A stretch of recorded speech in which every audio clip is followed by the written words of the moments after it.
is polygamy a sin? And is it okay for a man of God to marry more than one wife?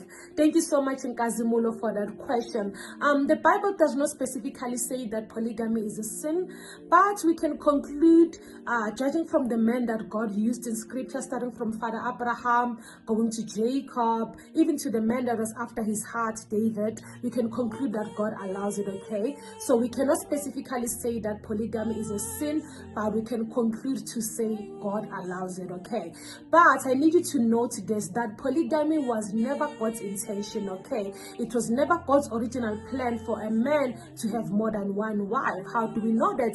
The Bible in Genesis chapter 2 verse 24, it says that a man shall leave his father and his mother, and he shall cleave to his wife, and the two shall become one flesh. It didn't say the three shall become one flesh. It said the two shall become one flesh. So from that statement, we can conclude that polygamy is not God's perfect will for a man. God just allows it, okay? Because it was never in God's original plan and intention for a man to have more than one wife. But because after the fall, men began to have like a lot of tendencies, men began to desire like a lot of things. In the same way, men began to eat meat and stuff, men decided to say, you know what, one wife is not enough for me. I need 700 is not even enough. I need 1,000 and stuff. So from that, we can conclude that polygamy is not a sin specifically. God just allows it, but it is also not God's perfect will for a man, okay? So going on to your second question, you asked if it is okay for a man of God to have more than one wife, okay?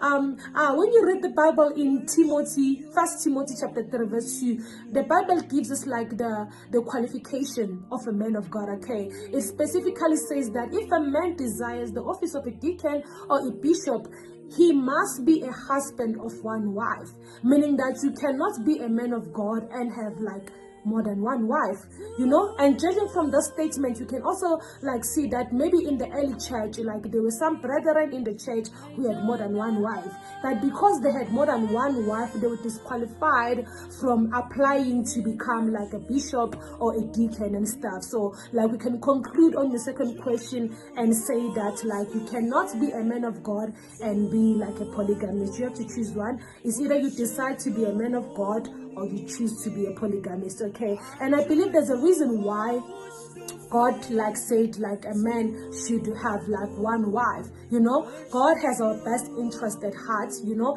He will never desire something for us that is gonna be detrimental to us and to our future and all of that. So even if you read in the Bible, you will see that those who had like more than one wife, they were not without troubles, okay? If their wives are not fighting for his attention, their kids are fighting amongst themselves and stuff. So there's a reason why God like specifically said that like a man will leave his father and his mother, and he shall cleave to his own wife, and the two shall become one flesh. But because man decides to do what he wants to do, he has to bear the consequences of his actions. I believe that you were answered. If you have a question, please drop it on the comment box or just text us your question on that WhatsApp number on the screen, okay? Thank you so much. Bye.